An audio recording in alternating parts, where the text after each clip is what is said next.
Hello, everybody. You're listening to the Big Chill Podcast. This is episode 828, In-Flight Entertainment.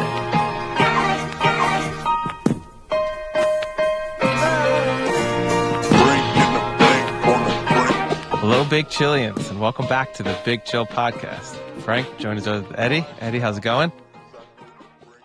Oh, I was sorry. I was waiting for the clip because you've taken to starting episodes with clips of me saying stuff, and I thought, oh, you know what?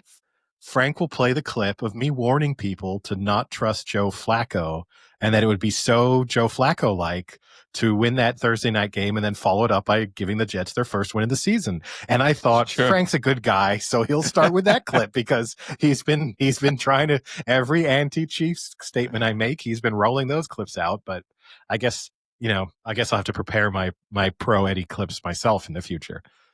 I actually was going to give you credit for warning the people against that pick. I don't fully know if we could put that on Joe Flacco. He is in charge of the defense that let the Jets score 39 points, more I think than they've scored combined this year. But yeah, you did make a good call in warning people not to make that selection. The only thing I will say, I agree. He overall played well in that game, and they were in full control, well into the fourth quarter, and their defense ultimately let them down. And in not only allowing, I think the last 3 or 4 Jets drives went for touchdowns, but also the 2-point conversion on the second to last possession, which gave the Jets the chance to win the game. But he did get the ball back, not only at the end of the game with a chance to just get them in field goal range.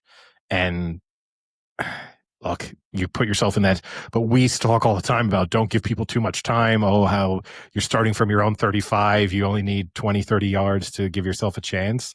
And they got 1 first down.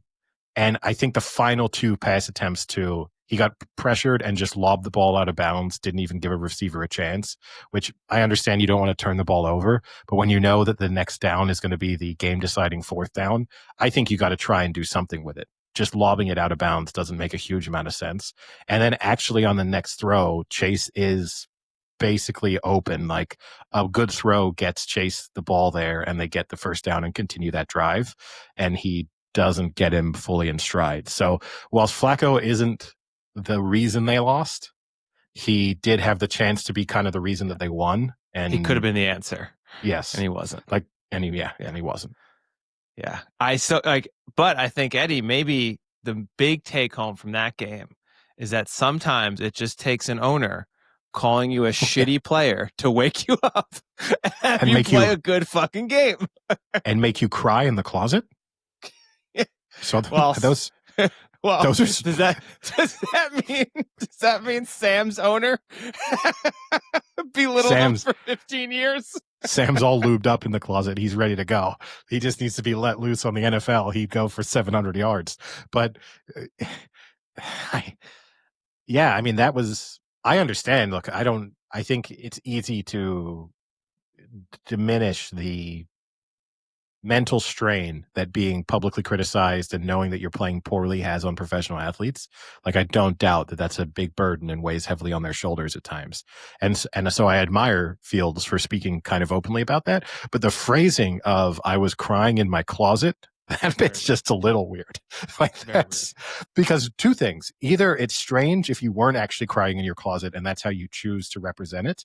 But if actually you were crying in your closet, why is that the place? We've all had sad moments in our lives where we just want to be alone, but I'm going to assume that Fields has enough space in his New York apartment or New Jersey house to not have to limit his sadness to his closet, that there's a bathroom he could lock himself in or a spare bedroom somewhere. So that's the slightly bizarre side of things. And what a weird, he wanted to minimize the mess. Maybe he was in like Woody Johnson's house and he just opened up the closet just to find Justin Fields just in there crying. I think he was just trying to minimize his mess, keep it contained to a closet. Might even be like a utility cleaning closet. Maybe it's already got the mop bucket in there, right into the mop bucket. Maybe. But Justin Fields is wealthy enough, he could have a full mudroom and he could just use his mudroom for crying. Maybe. It's guy's been doing okay.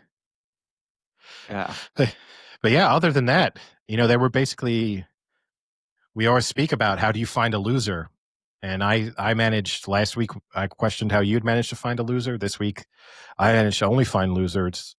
Chelsea let me down on Saturday and managed to take Mm. down all my sort of weekend bets, which otherwise NFL wise would have come in because I didn't trust the Falcons and I didn't trust the Bengals.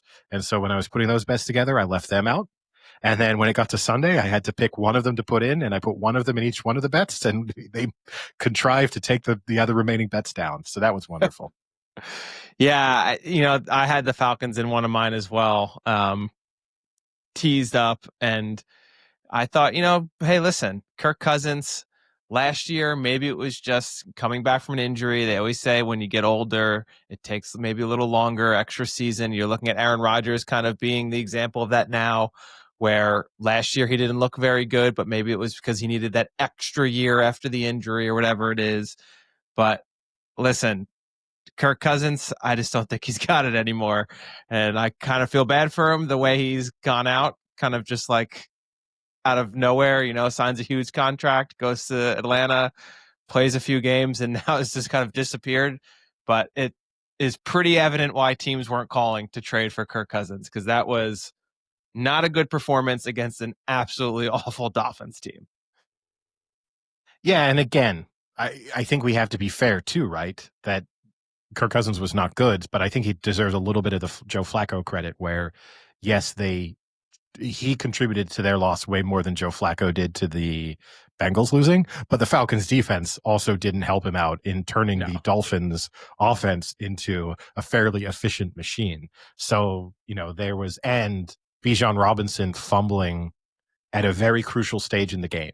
A moment where it felt like, oh, the Falcons are going to score a touchdown here, and they're going to be back in the game. And then Bijan Robinson managed to trip himself and knee the ball out of his own hands to turn the ball over in the red zone. terrible. And so, like, yes, Kirk Cousins was not good, but he was not the only contributing factor to the Falcons being as bad as they were.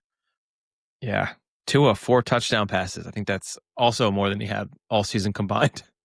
Yeah, I mean, if you told me Kirk Cousins was in the secondary, I still wouldn't have thought Tua was going to pull off 4 touchdown passes. So someone else has to take a little bit of blame. Yeah, I don't even know what that means either. I was thinking about this yesterday. Like, do we think Tua was good before the, let's say, multiple concussions? And this is just like till his brain was absolutely scrambled. Well, I mean, until like he had to change the way he played, and obviously it's changing the way he thinks, and the way he reacts.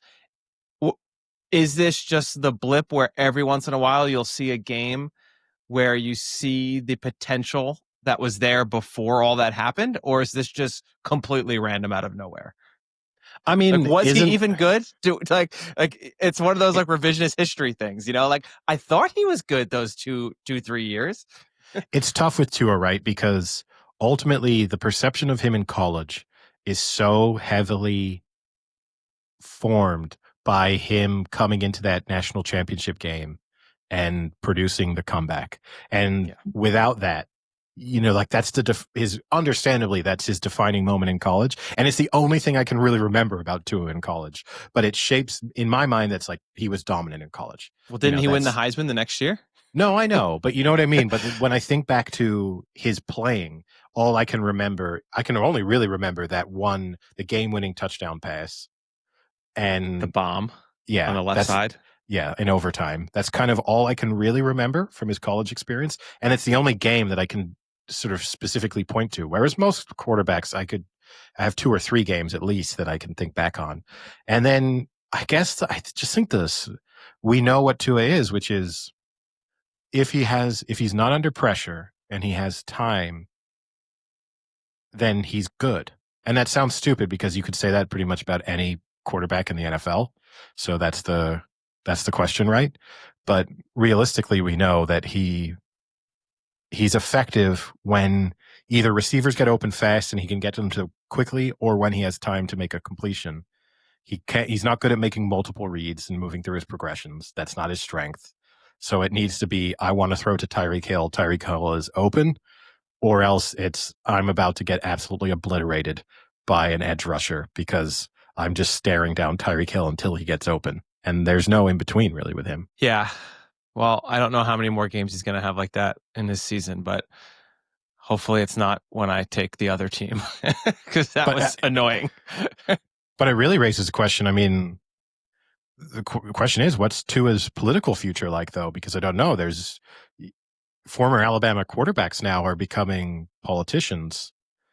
I don't know if you saw with AJ McCarron, who's never voted in his No, life, never voted in his life, only registered to vote for the first time a week ago, and now has declared himself and announced his campaign to run for office in Alabama. That's what nice. I want from my politicians. A guy who has had zero, never paid attention to politics whatsoever, and Yeah. going, you know what? I was kind of good in college.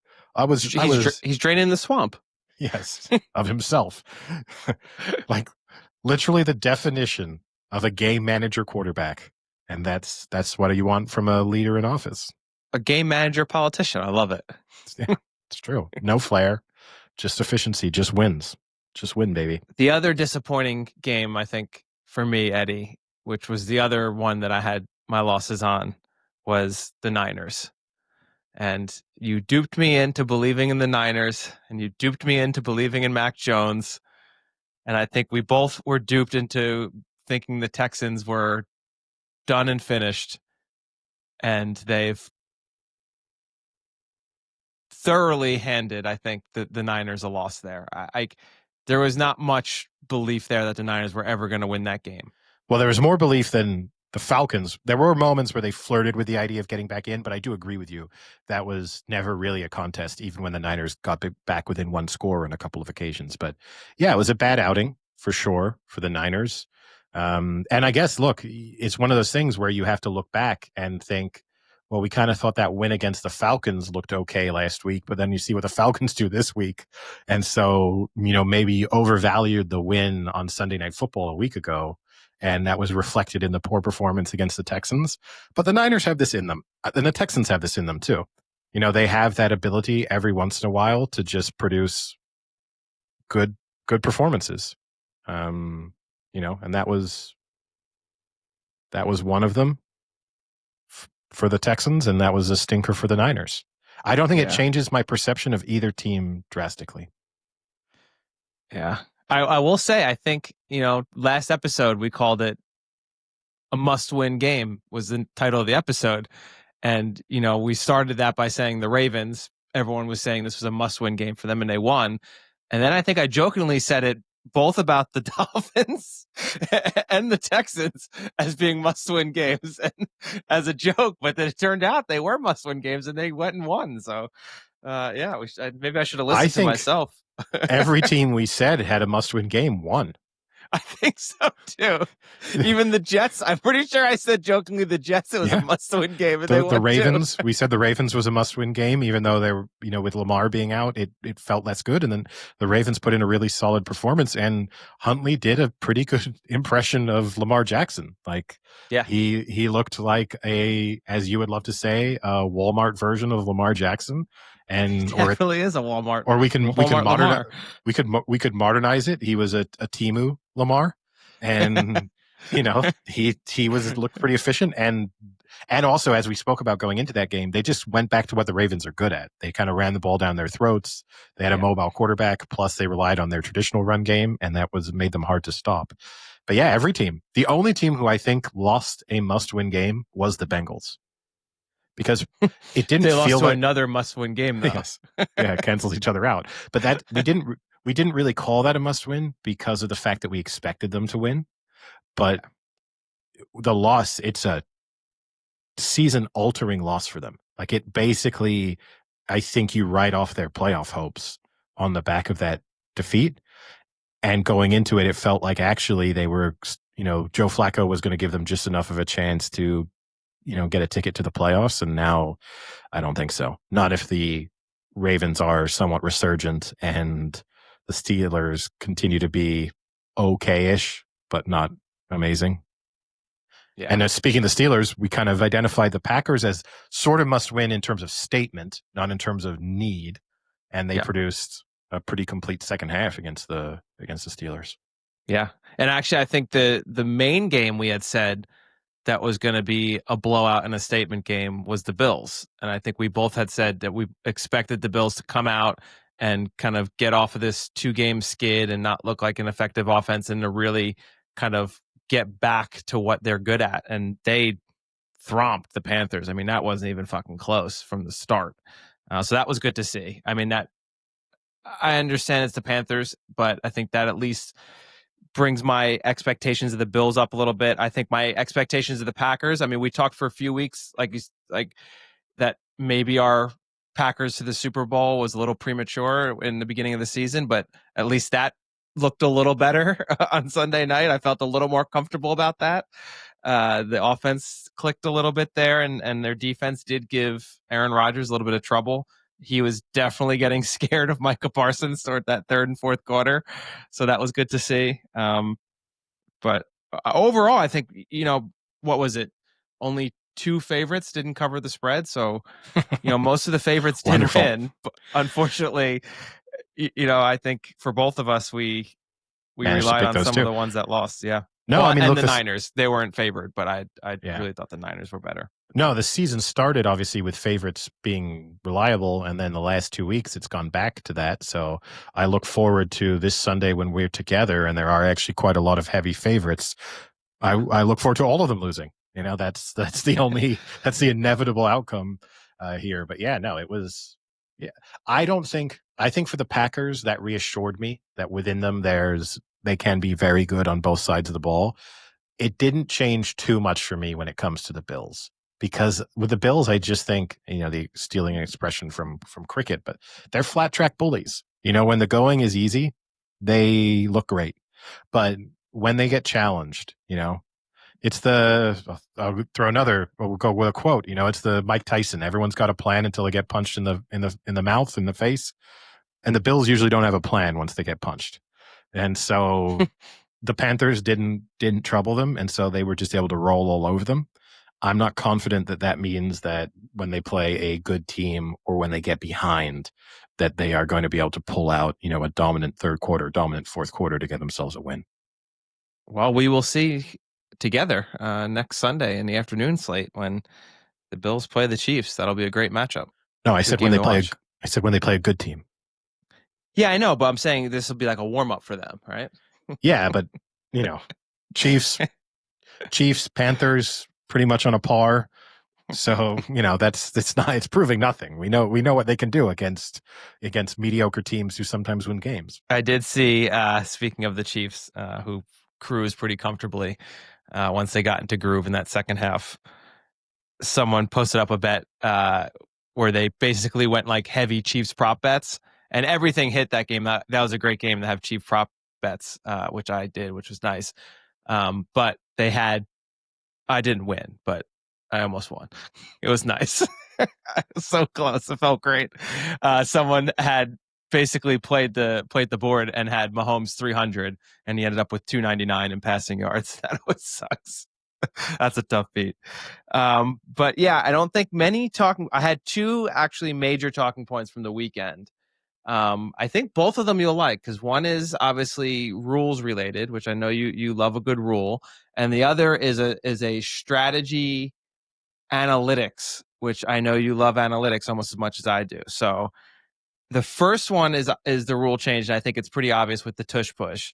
Now another week and more controversy on the tush push, this time with Jalen Hurts extending the ball out to get a first down and getting it ripped out very nicely, like an amazing heads up play, and them not calling it and saying that it was forward progress, which is the most asinine call ever because there's absolutely no whistles on the field, like clearly, which annoys me in that that's not something that's reviewable.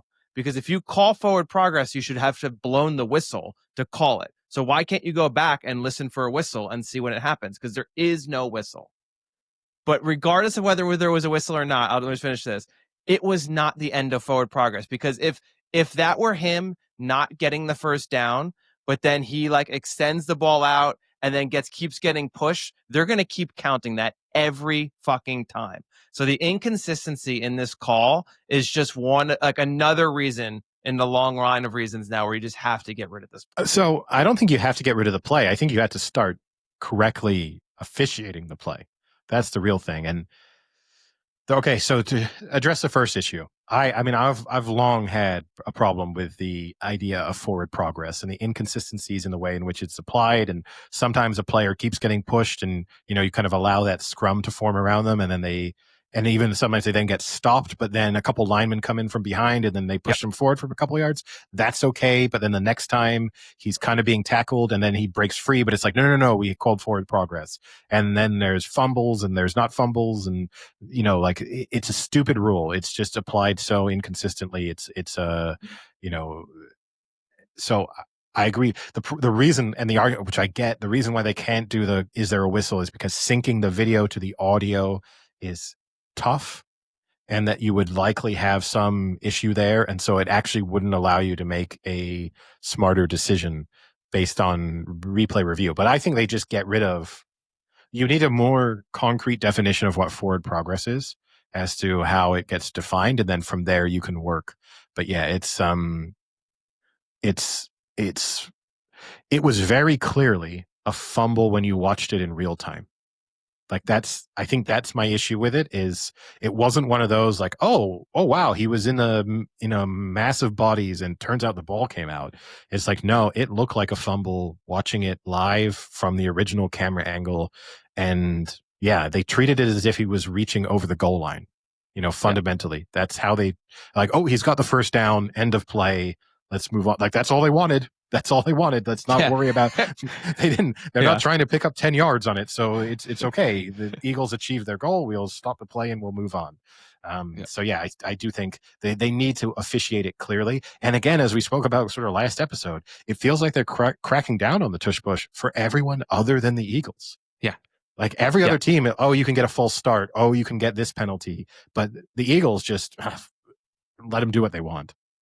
Yeah. And I think so that's where I agree and disagree, I guess, in the same what you're saying is like, I agree with you. If they just officiated it correctly, that would solve the issues. But I think the problem is that it seems as if they can't officiate it correctly. So you have to do something else. And potentially that is just eliminating the play. Because even in that exact play where he rips the ball out, their right guard false starts twice on that exact same play. Like there's a great Instagram clip where they're like, "Oh, don't worry guys, the NFL's cracking down on this." And then they show two false starts and then the reach fumble and none of the three are called. So, and I don't know how you say you're going to officiate that better, but then don't and not make a change. Like something's got to give. It's just so stupid at this point, and it's just and like again, I mean, we agree and disagree. I think on like watching them do it 4 times in a row on first and goal on this 3 is just fucking stupid for football. Like I hated when they did that as well. So I think maybe eliminating that ends that. But yeah, that was I think probably the most egregious of the tush push So look, mistakes. I don't want to watch them do it 4 times in a row, but I don't think you can outlaw something because it's boring. Like that's the issue here is what are you saying? Because ultimately, what's the wording of that? You can't run the same play twice. Like is that what we're going to say? And no, sorry, you ran a screen twice there. That's not allowed either. It becomes really kind of complicated from that perspective as to how you would specifically ban what is fundamentally boring. Um, and I mean, there is a solution to how you ban it, which is you don't allow a player to push you from behind to Yeah. move forward. But then you need to consistently enforce that on scrums that form, Yeah. and that's the thing. And you have to do that. It can't just be the tush push gets banned because you can't push the quarterback, because all they'll do then is Hand it snap off it. really quickly to someone or Yeah. something. Yeah. Like and have exactly the play where the play working the same way just to kind of circumvent those rules. You'll just have to say you can't be pushed forward by a player on your own team. But then I don't want them to ban the tush push, but then I'm going to watch a running back get held up on the 1 yard line and then 3 linemen come in behind him and push him over, which is arguably way more dangerous. Like, the And idea just as that annoying. I think that is just as annoying a play as well. Like I don't like that either. Like I hated since once once that rule happened. Like I remember that happening, and then it's been stupid ever since. Like I hate the fact of like 350-pound lineman running down the field to try and like help out pushing a guy and shoving him against 8 other people. Like that's one, it's stupid, and two, it's gonna get someone killed eventually. Yeah, for sure. So I think the other talking point I have is I won't take the full credit for this, but I will admit this is something I have been thinking about as the seasons progress. And as an analytics person, I would love someone to really crunch the numbers on this. And I've thought about doing it myself, but it would be a lot of work and effort and time. And I'm not being paid by the NFL or Pro Football Focus. But with the new kickoff rules and the fact that when you kick off, you're basically, for the most part, giving the ball to your opponent on average about the 30 to 40-yard line, which now in today's NFL is 2 first downs away from a field goal and only 60, 70 yards away from a touchdown. When you have the ball on offense and you're driving down the field, is it worth ever kicking a field goal or going for, or just, giving up and going for 3 points when you're, let's say, in your opponent's 20 to 25-yard line? Because at that point, you've given up, you kick your field goal, you take your 3 points, but then you're giving the ball back to them at the 35, 40-yard line where they can make up those 3 points within 2 first downs, or they score a touchdown because they've got such good field position to begin with anyway, and you've actually lost 4 points in that scenario. Versus if you don't kick the field goal, you go for it, you potentially get the first down and then get a touchdown, or you don't get the first down and instead you give the ball to them on the 20-yard line, the 10-yard line, whatever it is down as you're in there, which makes it significantly harder for them to then go and score. This was brought up by Greg Olson, who actually made a really nice point about this. So that's why I don't want to take the full credit. Oh, glad you're not taking the full credit. We talked, Greg and I talked about it. So like he didn't cite me. I'm okay with that. I get it. Like I'm not as popular as Greg Olson, but I will cite him, as we discussed. So I can give you some statistics so far through this season on what the net point gain is. So if you just look at teams that the only tricky thing is here, I cannot look at factoring in the miss, but let's say teams that score a field goal, okay, so they get plus 3 points on the ensuing drive, their opponent is averaging 1.4 points. So it's a net positive of 1.6 points to successfully kick a field goal. That doesn't factor in the miss. Okay. But is that from kicking a field goal from anywhere? Now, I'm not saying you should never kick a field goal. Yeah, that's kicking from anywhere. I'm saying that I would like to know if there's like a specific distance where that starts to change. The other thing you have to factor in there as well is, obviously you can't with hindsight, but if they had gone for it, then what's like the gain loss there. But like I wonder if there's a specific yardage where it does become almost more beneficial to just go for it.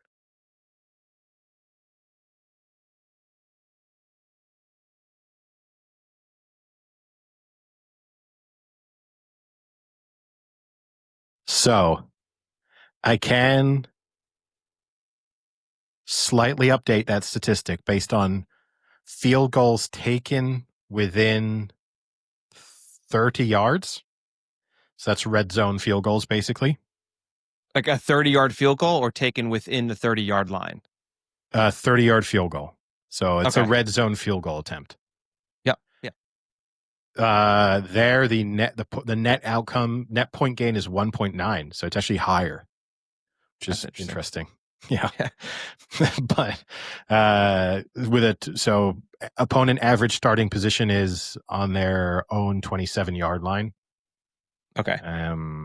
So yeah, it's an interesting question. That you would have to really get deep in the weeds there in terms of factoring in, turning down the possibility of scoring a touchdown. How does that impact the net point outcome? I get what Greg Olson's saying. I get what you're saying. But haven't we also historically seen that like taking points makes sense? Like that the teams get too smart for their own good a lot of times, and that if you just take 3 points whenever they're on offer, you get to the end of the game and find that you're up by 6-7 points rather than in a perilous situation. I don't know. I've watched the Giants for 5 seasons be terrible in red zone touchdowns and kick field goals and never fucking win games. So maybe I'm slightly jaded by that fact. But then this is also the tough thing. They're not a good team. I know. The argument has to be made, like, if you're a good team, what's the smart move? Because that's also where it becomes more complicated in the, do you go for the first down? Because the chance of you succeeding, because this is where the math falls short for me, is it treats all teams as if they are equally likely to have, and it's like, no, I would rather have Patrick Mahomes throwing to Travis Kelce on a 4th and 3 than I would Dart throwing to, name the Scatterboo in a wheelchair. Yes. Yeah, sure. Just tied against the goalpost. You know what? People mock AI and say it's never going to amount to anything. Watching the AI generated videos of Cam Scatterboo in a wheelchair taking a handoff and ramming into the linebackers is fucking amazing. It's obviously a horrific injury. And as we discussed in the time, the fact that Red Zone even re-showed it with a sort of warning was surprising, because normally that stuff you just never see again. And it was pretty graphic in terms of his foot just facing the wrong direction. I'll give him one pretty calm reaction from him. He tried to get up. Twice he tried to get up. He literally tried to get up the first time. He couldn't get up, and then he tried to reach for his like his teammate to like kind of pick him up as if he was just gonna fucking stand on this thing. So pretty calm reaction from him. Also, unfortunate that a player who everyone has said throughout the start of this season, fun to watch, but this isn't going to last long. And to then have that injury happen in a sequence that had nothing to do with the style of play that he has. A non-Scatterboo. It wasn't him choosing not to run out of bounds. It wasn't him choosing to run into a defensive player 7 yards into the end zone after he'd already scored a touchdown. Smashing his head into the brick wall pregame. Yes. That. It was literally just, oh, that's unfortunate. Your weight got trapped underneath your ankle, and with your foot had nowhere to go other than backwards. That's a shame, but it is. Those predictions came true pretty fast. Yeah, it's rough. I mean, Giants can't ever catch a break. At this point, they're not going to win games. At least have him out there for entertainment and for fun and excitement. And now you don't have that. They're quickly dwindling down already. Yeah, but in these moments, what you have to remind yourself is what Jackson Dart said. This is all part of God's plan. And they won't let you say that on ESPN. But it is all part of God's plan. Yeah. God works in mysterious ways, and he created this creature called Scatterboo, and then he turned him into this psychotic NFL player who was just going to treat his head as an instrument of war, and then decided, do you know what? Just to balance things out, we also have to separate his foot from his body so that he can, continue on his path to a higher purpose. That's what God's worried about right now. Well, other than that, the world is fine. Other than that, I'll tell you what, God must work through mysterious ways, because I don't know if you saw, but Big Dom himself visited Scatterboo the night or the morning after the surgery to give him cheesesteaks and fucking pizza. Nice. If I had a horrific injury and I saw that fat fuck walk through that door, I don't care what he had, I would be more mad than the injury itself that I had to fucking see and talk to that guy. Why is he a thing? Why is he doing this? I now have to really hope that I outlive you. And then I also have to hope that somehow Big Dom also outlives you, because I can't wait until you are hospitalized on your deathbed and I get Big Dom to walk through that door with a few cheesesteaks. Just It may be you'll flatline immediately, but it will bring a smile to my face. There would be no better way for me to honor you than to arrange that. That can be, I'll be like, I know he's 65 years old, but he needs to make a wish. It's highly specific. Big Dom's not doing anything anymore. Let's get the guy in with some cheesesteaks. It will make Frank's day. You know what, Eddie? I'm going to take the positive from that story and say it's really touching that you're going to be at my bedside during my death. I really appreciate that. What a true I'll be friend there. you are, flying all the way out to be at my bedside. I appreciate that. I'll be there 100%. Me, Big Dom, no one else, just the two of us. Thanks. Recording a podcast Big Dom, episode. Big Eddie. It's just a podcast. Recording a podcast episode as you slowly fade away. Oh, what's that, Frank? You're so sick you can't eat these cheesesteaks? Do you mind if Eddie and I just sit next to you and eat them? Thanks. Yeah. Oh, Big Dom would feed you, and then wipe the cheese whiz off your face as you die. Maybe if he got the cheese whiz one, he would just squeeze cheese whiz into my mouth. Yeah, I'm sure it can be arranged for enough money. I think Big Dom would do it. But yeah, I mean, that's something for you to look forward to. So I guess that wraps up the NFL. We can discuss next week's, obviously, on the next podcast. But we do have, I think, two premier matchups that we're going to get to see in person. So one, we're going to get to see the Bills and the Chiefs, which the only annoyance there is I wish you were a little more all in on the Bills. That would be really nice because then I could go all in on the Chiefs. I'll be financially, I'll be all in on the Bills. Perfect. I promise you. This is a burger and a pint bet. As much as I think that the Bills are, all things being equal, like I think the Bills they're 1.5 point underdogs. I think they're 10 points better than the Chiefs. Perfect. I'll take plus 10. Well, no, that's not the offer. I'll take even. Oh, no. No, I'm not just unless it's 2 burgers and 2 pints for 1 burger and 1 pint. If you want to offer me 2-to-1 odds, we'll see. What I also love about this is, you listen to some podcasts where they do this. They're trying to hide gambling. So they'll talk about what their stakes are, but that deep down that's, they'll be like, I'll bet you 7 donuts. Well, I'll bet you 4 donuts. But they're not, those donuts. Of course, you go right to donuts. Those donuts, those steaks are representative of, $100, $1,000, whatever it is. We're actually talking about a burger and a beer. Like this is not us being like, oh no, 1 burger is $50 and a beer is 25. That's how we work it out. Like this is just, no, the only thing on the table here is who gets a free meal. Yeah. Free burger and a pint. That's the afternoon one. But then we also have the early game is Niners Giants. Oh, there is the only thing that's going to limit how much money I put on the Bills Niners double is how much money I have. That's the only thing holding me back here. Yeah, it is. It is a shame. It is a shame Scadaboo went out, because I think if Scadaboo's on the field, the Giants are a 7-point favorite for that game. I wish. I mean, so gambling's not legal. Sports betting's not legal in California, right? I wish there's a scenario in which I could make a lot of money on Saturday at the Breeders' Cup, and then I could just take all of that cash into a sports book and put it all on that double. That would delight me no end. Well, maybe not a sports book, but I'm sure if we really search hard enough, we can find someone that will take the money for an undisclosed bet. No, I'm sure it's possible, but I'm just saying I like to, I follow the rules. Yeah. And there's nowhere to go. So I guess, speaking of us being together to watch the games, you are already in San Diego. You took your flight. We talked about last podcast about how disappointed you're going to be flying Delta with all the old hags as flight attendants and disgusting, ugly people on the plane. Turns out it was an Air France flight. So my question to you is, how beautiful and stunning. muscular and athletic were those flight attendants?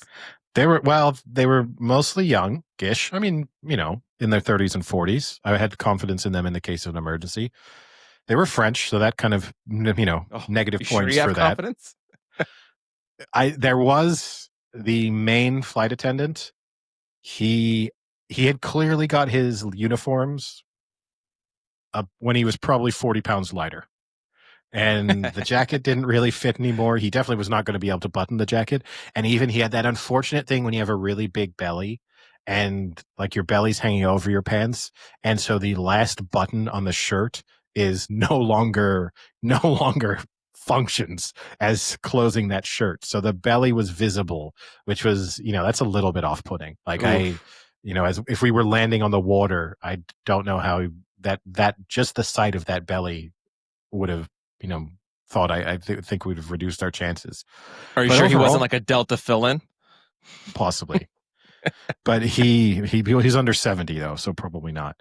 But he we did fly Delta from LA to San Diego.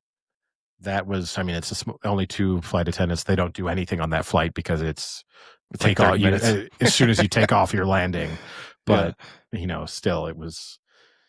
But yeah, overall, good flight. I mean, the flight to Paris from Paris to LA is just so fucking long. So you flew with a friend, I did. We sat next to each and you other. got and you had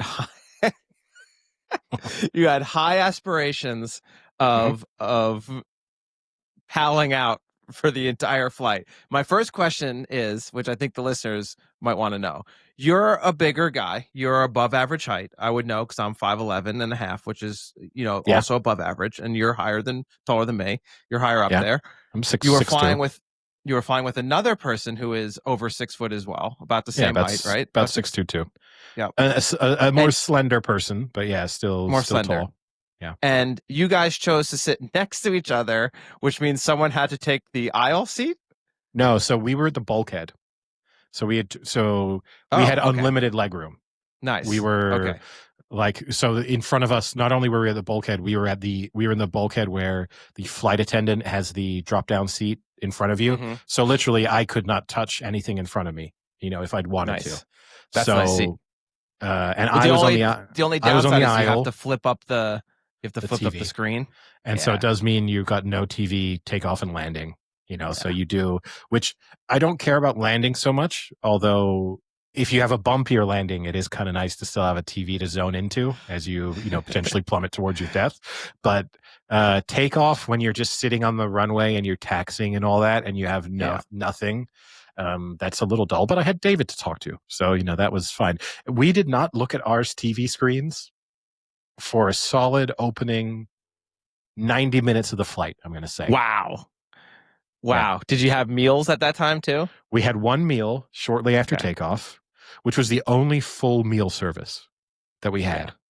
We had like a small breakfast thing before landing, which my one criticism of the flight, I don't know what they were doing in terms of what time zone they were trying to get us into, because we took off at 10 a.m. French time and landed at 2 p.m. LA time. We had one meal just after takeoff, which was as if it was dinner. So let's say it would have been lunch, but they gave you Yes. like a dinner, basically. Yes. Okay. And then we had one further meal just before landing, which was breakfast, which was probably being served to us at noon local time, if not slightly afterwards.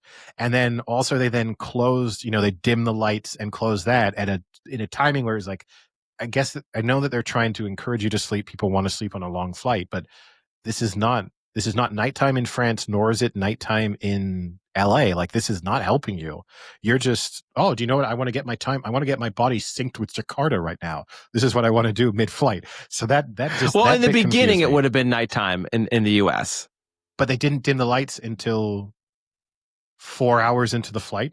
Yeah, it's a little weird. So literally, it was no man's land in either time zone. Like, it was just, hey, people, go to sleep. That was as if that was just, we've had enough of you. Just fucking all shut up and go to sleep for a few hours so that we don't have to bother with you. We don't want to give you any more water. Yeah, we don't want to deal with you. Yeah. So the other thing I will say, I didn't want to burst the bubble, although I didn't know you were actually flying Air France. The last few times I've flown Air France, they used to be extremely good with their food. The food was always a better quality. It always, like, you had like the unlimited fresh baguettes and all of this and all of that. And like The amount was actually usually a little better. The quality tasted a little better. The last 2 or 3 times I've flown them, it was no better than what I get on Delta or whatever other British Airways or whatever other airlines. Like, I don't know if they're getting cheap or you have to really be first class, like business class, to still see that. But in like the economy and the premium economy, it was not any better, which was disappointing. I was pure economy, man of the people, and the meal was good. I have to say the main meal they served, it was What a was it? chicken with green beans and mashed potatoes and a sauce, and it was genuinely nice. Like I've had that. genuinely good. Like for airplane food, I happily ate it all. And the little dessert was nice, and it had the little sort of vegetable salad thing that they served it with. It was all good. The breakfast thing, it's just like it was nothingness. They're giving you that little box that has some weird combinations of different flavored breads, basically, and a yogurt and an apple sort of applesauce thing. Like, just don't give it to me at that point. Like, don't treat me like I'm a child on a field trip. Either give me something, and I just don't get it. Just have a bacon sandwich. Just give me a They bacon don't do it sandwich. because they never do it because of the meat for that one. I know, but There's never really a meat option. It's so weird. I don't get it. just it's so easy. I mean, I know we speak about this all the time, but like, just give me a halfway decent sandwich. Not even just breakfast, just at any time. Just when I get on it, just give me a fucking pret a manger sandwich or an M&S sandwich or whatever it is. Just why is it that hard? Don't The Abu pretend. Pan. Yeah. Don't pretend that I'm sitting down in my economy seat where I can't move either of my elbows outside of the width of my body. I'm going to sit down and enjoy a delicious meal. Oh, good thing you've given me a little packet of salt to really add to the flavor. Salt to taste, of course. But that's the only thing. Like, why do we have to pretend that it's the 1970s and they're still rolling like a carvery down the aisle so that you can have your fresh roast beef? Fuck yeah. Like that. God, I would kill for that. that era's dead. So let's not even, okay, the business class and the first class people. We did have it was a pretty new plane. It was a Boeing 777, but it was pretty new. It did have the La Premiere, the fancy first class on it.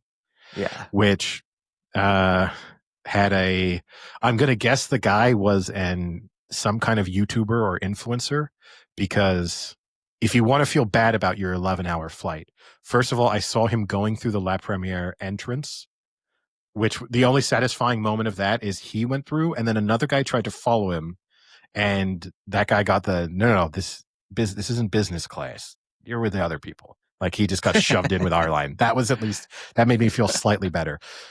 But then 2 hours into the flight, this chubby little Chinese guy kind of came wandering down my aisle to like vlog, to show how the cattle were being treated in the back Did you moo at him? before he wandered back up to his little private cabin at the front to take a shower and lie down in his bed. That bit I could have done without. But the only thing that then made me feel better about it. I hope I find that video. I hope I find that video, and it's him coming out being like, "And look at these fucking peasants." And it's just you kind of like staring up at them. I hope that's the image. We gotta find it. And the only thing that made that better, and which I think is a knock on the La Premiere experience, for those unfamiliar, La Premiere is like the top of the Air France offering. You arrive at Charles de Gaulle and you go to a private lounge. You don't even go through the main airport. They will pick you up from wherever you are in a car, drive you to the airport. They then also, depending on where your airplane is, they may drive you to the airplane itself. You have like a private chef in your private lounge to prepare your food pre-flight. And then you basically have a mini apartment within the airplane. It's kind of as luxurious as commercial flying can basically get. It has like a shower, right? And yes. And a living room. Yeah. It's like three a couch. It's 3 rooms basically. Yeah. And meanwhile they're shaving every inch off of people in economy, but these people need you can't just have a bedroom. You also need a living room. How else can maybe he survive? went back to see if he could grab your extra salt packet. Because his fresh roast beef needed a tiny bit more salt. Maybe we were supposed to get another meal service, and he just gobbled it all down when he wandered back. But the only thing that, and obviously as you know, I'm not a big luxury flying doesn't appeal to me that much. Even if I became exceptionally wealthy, there's a convenience at times maybe that a private jet would allow you to do a route that you otherwise can't do. That would maybe be interesting. I think business class in most instances is as much as I need. I don't need to go beyond that to just be like, I'm just going to sit here for 10 hours. What do I really care? But the thing that made me think, is it even really worth it? Is then when we landed and we had to deal with quite crowded U.S. immigration, he was in a line with the rest of us. So he was 4 people behind me. And the only benefit he had is that he had an Air France employee pushing his little bag for him, which I thought, so he's just there like tweeting away on his phone while all he had was one carry-on bag, that one roller carry-on bag. That's Yep. all he had. And he just had an employee there. I mean, I would be embarrassed if that were me. I would tell that person, it's okay. I can push my bag myself, but also that's the perk. I don't get fast tracked through immigration. Obviously, if you were American, it would have been a lot easier, but as a non-American, non-resident, he's just stuck in the 1,000-person line with me. Cool. Showing up at the airport and getting the special treatment. I care more about the treatment leaving the airport. That's the thing that actually impacts my experience more. Like, going through the airport when you first turn up, that's not that bad, even at the worst of times. But it Yeah. sucks to get off an 11-hour flight and have to stand in a 1,000-person line. Yeah. Or like wait for your luggage and have to get your luggage. Like if I landed and they were like, all right, you just go straight this way. You don't have to even go through the airport. Just like hop in this golf cart. We'll drive you to the exit, to your car, to your Uber. Like just hop We'll in. bring your bag. Yeah, and we'll Yeah. get the bags, have everything. You don't even have to walk through the airport and see those cattle. You don't need to be Yeah. part of that herd. That would Yeah. be the benefit. Yeah. 100%. But yeah, Which is what you do otherwise, in private flights, which would be nice. yeah, sure, yeah. But yeah, otherwise it just kind of doesn't, to be paying whatever he paid, 15,000. I don't think he paid anything, to be honest with you, because I listened to some of his conversation and he was talking to the Air France guy. I think it was a, paid promotion for whatever channel he was working for. But You should have got the channel so we could watch you on the video. I'll search for it. There's a lot of La Premiere videos, but there's not that many. I think it will be relatively easy to find. But yeah, it was other than that though, did have a baby next to me on the other side of the aisle. Oh boy. Yeah. Oh boy. Hey, you want to fly with the cattle? You got you got to deal with that shit. And look, on an 11-hour flight, a baby is going to cry. I'm not expecting silence. I understand. Don't have children myself, but I get it. 11 hours, they're going to be upset, and there's going to be moments in the flight that upset them. They can't process the experience that they're going through. I 100% get it. These parents, though, they did not give a shit. They just let that baby cry itself out, which it kind of didn't. They even at times kind of actively encouraged when they were playing with it for the baby to make noise. So it was as if they were in their own bubble there. The rest of us did not exist. As far as they were concerned, they were on a private plane, and we were just servants who were sitting waiting for them to tell us what to do. But other than that, it was a pretty good flight, pretty smooth. No, bad turbulence or anything. So what did you and your partner do?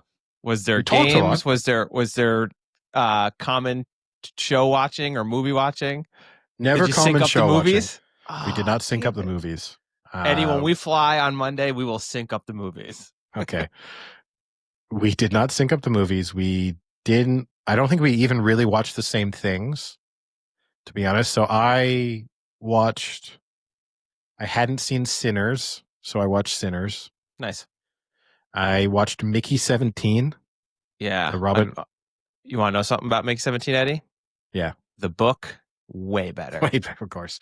Not bad, though. I kind of just chose it because I'll be honest with you. If I were critical of the flight experience, there were not a lot of new movies on there. There were a lot of French movies too, which is a little bit of a downer. And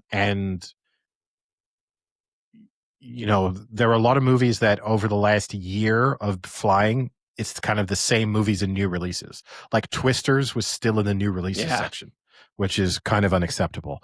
So I watched 2 episodes of Magnum PI.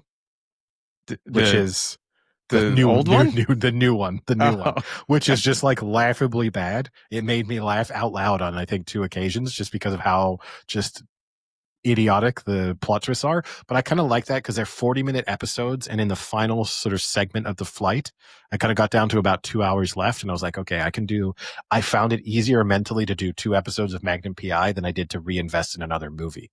Um, we did talk a lot. I probably have made David's trip a little bit harder because I think I only slept for maybe an hour, and I probably kept him up maybe or a little bit more engaged than he would have. I don't know. Maybe he wasn't planning on sleeping either, but I think I've. And then we landed, and then we went and watched the World Series game on our hotel rooftop bar, which went 18 innings. he He definitely fell asleep. he fell For asleep. Oh, he did. sure. He fell For asleep. sure. He fell asleep inning 9. And then at like inning 13, I was like, we can leave now because this might keep going for a while. I After was actually Clayton, going to text you that because when I woke up and I was asleep, I did not watch the game. And then when I woke up, I saw had went 18, and then I saw the picture you guys put up of that you were up on the roof. I was yeah, literally going to text and say, "Did David fall asleep on the roof watching the game?" he did, and he was doing the embarrassing, the like when your head starts Yeah. nodding, and then every once in a while you're waking yourself up. But it was fortunately it wasn't busy, so it was only me kind of amusing myself watching it. But yeah, I mean, we left right after Kershaw kind of managed to get them out of the jam with the bases loaded. And then I came back to the room and watched a bit of it, and I fell asleep around inning 16. So So then just woke close. up. You were Yeah, so it was close. close, but just did feel like it was never ending. And the girl at the bar when we left was like, "You're not going to stay till the end?" It's like, even I don't have this in me. This is a long day. I've been up basically for 24 hours. So She was like, "Good, because we've been closed for 2 fucking hours." well, they were closing at 10. So for context for listeners, this game started at 5:11 local time. We left this bar at 10. It was still going. And I think it went for like another 2 hours. They were really leaning into it because there was no run scored between the 7th inning and the walk-off home run in the 18th. And so even when they were going for like into the 13th, 14th, they were making a big deal out of no run has been scored now for 2 hours and 15 minutes, which sounds boring, but there were a lot of base hits. There were, it wasn't actually still a super enthralling game. Kind of hurt by the fact that, Shohei Ohtani started the game going 4 for 4 with 2 doubles and 2 home runs. And then the Blue Jays finally figured out that they should just walk him. So they started just walking him, which I don't know what his final stat line was because when I fell asleep, he was 7 for 7. Well, he was on base 7 times. It's crazy. At, like with 2 home runs and 2 doubles. But yeah, no. But to go back to the playing experience, other than forcing David to stay awake, did get into the games. There was a moment I was like, "Do you want to play the in-flight games?" So we had a look, and for whatever reason, the multiplayer function on the in-flight games was not working. So then we didn't play multiplayer, but we did play the same games at the same time to see who would do better at the games. That's so weird. So we both did the trivia game. That was pretty good. The trivia game killed 30 minutes. That was actually enjoyable. Then played Monopoly, which might be the worst experience of my life. That was just, I think the computer automatically makes you roll last. And then just every computer, the 3 other computer players just buy every property before you even get to go. So both got bankrupted, played Angry Birds. Yeah, it was, but overall, nice, smooth flight. Ooh, the 4-hour layover in LAX waiting for the flight to San Diego, that was the rough moment. That was when you're a little tired and you're just stuck in an airport and you're just waiting for a 30-minute flight.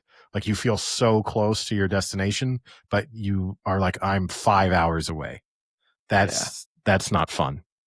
You know what? That's one of the few times because the the Delta Lounge in LAX has showers, and supposedly they're like really nice showers. And I've always wondered, like, when would I ever actually need to shower?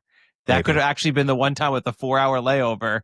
You could have freshened up, got a nice shower in you. Yeah, but I would have had to have planned for that because I had Yeah, nothing you had to like bring clothes. Yeah, Yeah, it's so like weird. my carry-on Yeah. had no spare clothes in it. So unless I was going to like Yeah. shower, get back into the dirty, disgusting clothes, which is a worse experience of like feeling Yeah. clean and then putting dirty clothes on. So I agree with you. Yeah, in that instance, maybe showering would have been nice. I got back to as soon as we got into the hotel, I showered, and that made me feel like a new person. But Yeah. yeah, Well, unfortunately, they don't have sleep pods. If you could like sleep and then shower, or shower then sleep for a little and then get on that, that'd be nice. That'd be it was perfect for pretty. that. It was pretty good though because we whilst we were waiting, the World Series game started and Monday Night Football started. So we were in a bar with two things going on. Nice. You know, we were in LA, and even here, a lot of Dodgers fans. So there is quite a, there's a little bit of an atmosphere surrounding those World Series games. So that was pretty good. There were randomly too, our where we were boarding, our gate. It was our flight to San Diego, and it was a flight to Kansas City that was leaving at almost the same time. So then the bar we were in, which was opposite our gate, was filled with a lot of Chiefs fans.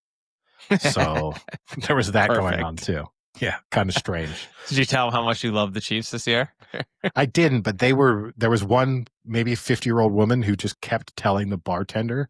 I must have heard her say it 6 times, like, we're big Chiefs fans here. We're big Chiefs fans. I think it was in relation to the fact that the World Series was taking precedence in terms of the TV positioning, and Yeah. they didn't like that very much. But it was like, this is obviously a bigger, game 3 of the World Series is a bigger deal than a mid-season Monday Night Football In game Los against, Angeles. In yeah, in in against the the in the in in this the yeah city in the upon city which that it's it's happening. happening. Yeah, versus like, oh, against Marcus Mariota. This is one final note I will say on rounding off the NFL talk. I'm just to shit on the Chiefs slightly because I haven't been able to do it for a couple weeks. That game, although the Chiefs won and won convincingly, is the game where Patrick Mahomes' MVP candidacy ended. Like those first half interceptions, and just he ended up, they just ended up taking control of that because the Commanders are incompetent as well. But it was not a good look for him to have the back to back interceptions and to kind of keep the Commanders in that first half through turnovers. That's actually, you remind me of a point. The first interception was bad. That was just a really bad throw. I don't know what the hell he was doing. That second throw literally just goes through the hands of Kelsey and goes like right to Bobby Wagner. On the broadcast, Troy Aikman goes back and is like, I want you to watch Bobby Wagner and how amazing of an interception and a play this is. Like, watch what he's doing right here. He's in coverage and he just kind of sits in this shallow ground here and kind of just sits there and waits. And then he makes that nice intercept. Like he didn't do anything. And it was so crazy to me because the real commentary should have been like, what the fuck's happening to Travis Kelsey that he drops the ball 4 times a game? And here's another one where he cost his team a drop right into the hands of a defender for an interception. Instead, it was like Bobby Wagner makes a great play by standing in the middle of nowhere and having a ball deflected to him. It was so weird. It was such a strange commentary. And I guess Kelsey had a pretty statistically good day at the end of the day, but I can't help but watch those games and think like he is a shell of what he was. Yeah, he is both inside and out. It seems based on that how some parts of his life and relationship are going, but I mean, well, but not well in some other ways too. The only guess I think you're tough, right, with the criticism. There's so much, again, to use another young kid's terms, there's so much Kansas City Chiefs glazing going on that I do think sometimes, Aikman may have found himself in a position there of, I need to be positive about the Commanders because otherwise, if all I do is speak about like, well, Kelsey should have caught that or whatever, people are going to accuse me of just speaking about this game only from a Chiefs perspective. So like that's the one thing I can kind of get is that maybe you're trying to like actively, no, let's look for the good from the Commanders. And maybe in the back of your mind also thinking, I bet by the end of this game, the Chiefs are going to be 2 or 3 scores ahead. And so this might be one of the few opportunities where I get to really praise a Commanders player for doing something good. So I can kind of get when you're sort of on the broadcast that you maybe say things that you deep down don't really believe just because you Yeah. feel like it's the smart move. But the one thing I did say, go wrap things up on the airplane experience. So David is a listener of the podcast. He's one of our friends who does actually listen. And Well, is that a I burn don't. towards the people who don't listen because they're not No, I going to didn't. fucking hear it? No, I didn't. Yeah, I didn't mean that as a shot at anyone because we don't expect our friends to listen, and that's not the reason why we do it. But it was fun. He did then say, I'm actually 2 or 3 episodes behind. And I said, man, you had 11 hours to catch up on the podcast. You could have been sitting next to me listening, then kind of chiming in with a little bit of real-time feedback as you were listening. What a missed opportunity. Yeah, and then you could have done the thing where it's like, I was walking down the street and someone stopped me and said, "Oh my God, I'm listening to you." Yes. I could have Except retold you this. forced it into his ear. I could have retold that story without saying it was a friend of mine sitting next to me on the airplane and be like, you'd never believe it. I was on a flight from Paris to LA and the person next to me tapped me on the shoulder and said, "I'm listening to your podcast." Yeah. Not that I literally stuck to earpods in his ear, told him to listen. Because that would have really made Ollie believe that, sort of famous. Yeah. Almost famous. Almost. Like the movie. Yes. But better. All right. Anything else? Don't think so. Gonna go off and do some San Diego sightseeing. Have to decide how to spend the afternoon. And the next afternoon. And the next afternoon. Yeah, it is nice. It's 26 degrees, 27 degrees, sunny. Perfect. It is. I did say, so early this morning, went for breakfast, and then we're walking around on the waterfront. And stopped into a bar and had a beer.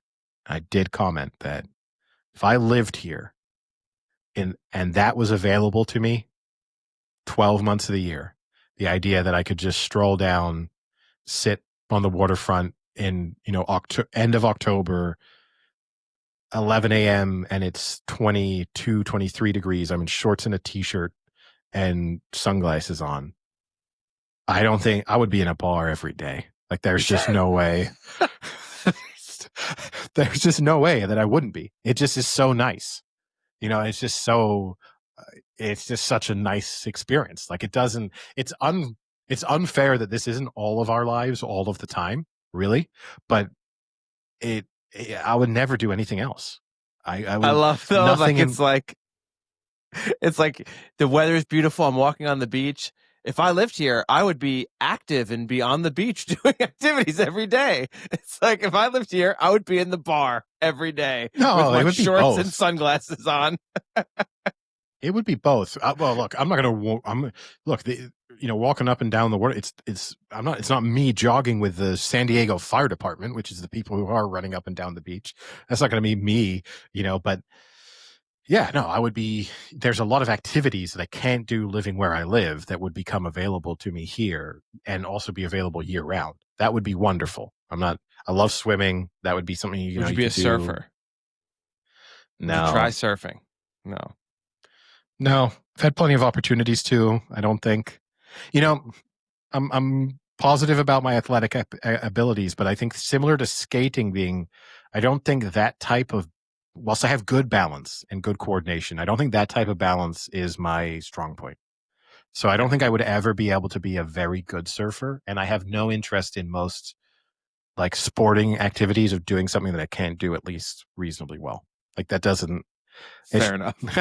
No, but you look at me, I think you're probably in the same boat. Like you're not going to start a hobby where you're like, I'm always going to kind of suck at this. Like there's no. Hey, I play pickleball with you. Yeah, but you're not. But that's the point. You're not playing pickleball every week. Well, that's what you think. Wait till I haven't said anything, but wait till we play again. Okay, look forward to it.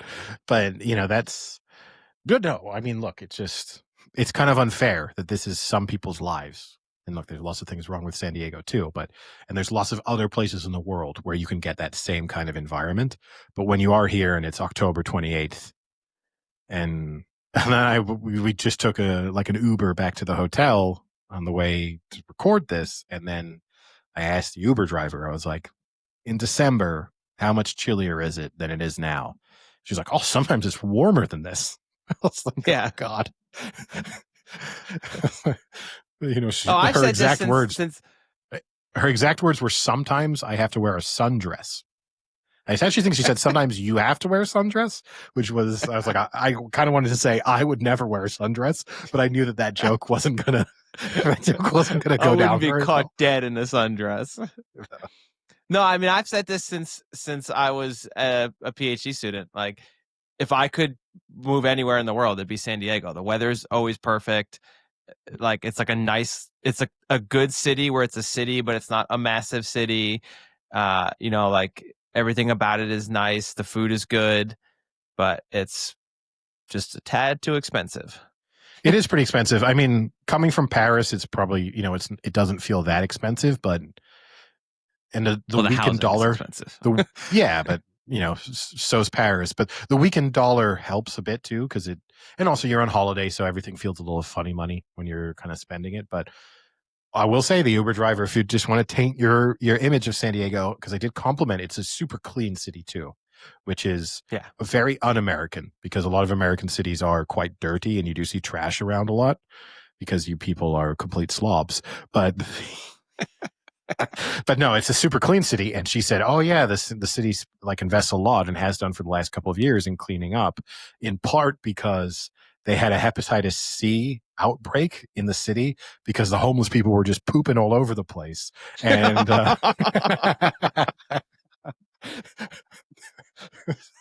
so if you want a little downer on San Diego, it's that. It's the risk of just shit everywhere. Yeah, it's the risk of catching a stray hepatitis C from a little bit of homeless poop. I just watched the Detroiters episode where the guy invents the car that turns all the carbon emissions into shit. So you've invented a shitting car?